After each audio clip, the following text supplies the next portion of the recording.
дар шаҳри Исфара рӯзи ҷавонони Тоҷикистон дар фазои идона ва бо орзуву ниятҳои неки созанда дар сатҳи баланду шоиста таҷлил гардид.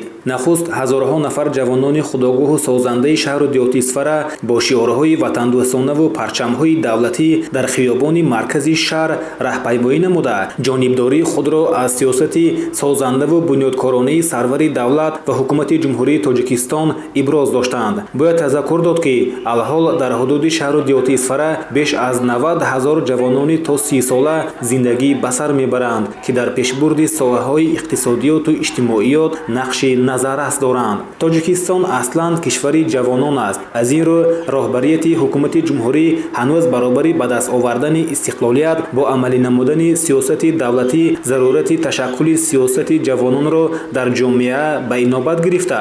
соли 1992 қонуни ҷумҳурии Тоҷикистон дар бораи сиёсати давлатии ҷавононро қабул намуд ки аз мақом ва таваҷҷӯҳи хосии давлату ҳукумат ба ин табақаи ҷомеа шаҳодат медиҳад. имрӯз низ давлат ва ҳукумати Тоҷикистон бо дар назардошти талаботи замони муосир барои тарбияи истеъдоди насли наврасу ҷавони кишвар, яъне ба воя расонидани номбардорони ояндаи миллат тамоми шароиту имкониятҳои худро истифода карда барои таълиму тарбия ва обутоби онҳо аз лиҳози маънавию ҷисмонӣ ҳамаи шароитро фароҳам оварда истодааст. дар чорабинии марказӣ ки дар майдони парчами давлатӣ доир шуд, раиси шаҳри Исфара Баҳоваддин Баҳодурзода фарорасии ин рӯзи саид ва баргузории ин маҳфили бошукӯҳи ҷавониро ба кулли ҷавонони Исфарамарз самимона муборакбод гуфта таъкид дошт ки барои ҳар фарди ватандӯсту меҳанпарасти тоҷикистонӣ мояи ифтихору сарфарозист ки имрӯз бо шарофати сиёсати сулҳофаронаву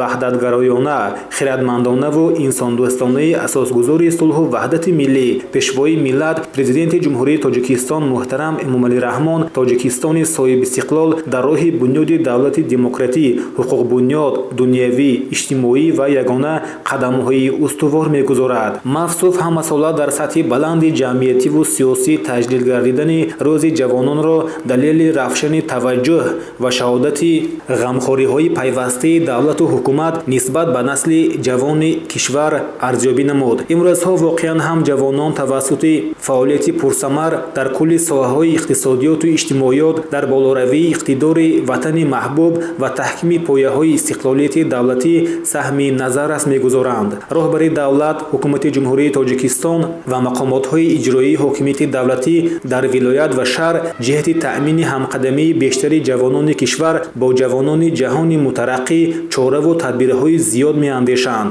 фароҳам овардани шароитҳои созгор барои аз худсозии илмҳои замона дар муассисаҳои таълимӣ, бунёди марказҳои имкониятҳои иқтисодиву омӯзиши технологияи муосир, ҷалби ҷавонон ба мақомҳои роҳбарикунандаву ба курсҳои омӯзиши касбҳои дар бозори меҳнат талаботи бештар дошта аз қабили онҳост. мақомоти иҷроии ҳокимияти давлатии шаҳри Исфара низ дар ҷоддаи дастгирии насли ҷавон барои ба роҳ мондани ташаббусҳои нав ва созанда татбиқи муваффақонаи сиёсати давлатии ҷавонон тадбирҳои зарурӣ меандешад. ибтикороти созандаи ҷавонон ҳамеша дастгирӣ меёбад. ҳамзамон изҳори умедворӣ карда шуд ки ҷавонони солимфикру некназар ва бо нангу номуси диёр омӯхтани илму дониш, касбу ҳунар ва ҳифзу ҳимояи ватанро вазифаи ҷонии худ дониста дар оянда мавқеи сазовори худро дар ҷомеа пайдо мекунанд. дар таҳкими истиқлолияти давлатӣ ва рушду ободии сарзамини аҷдоди хеш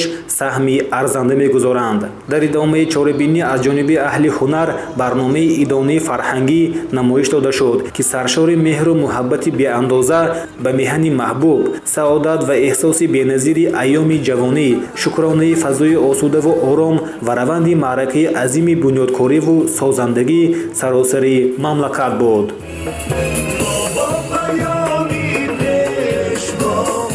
یک جا همه کم داده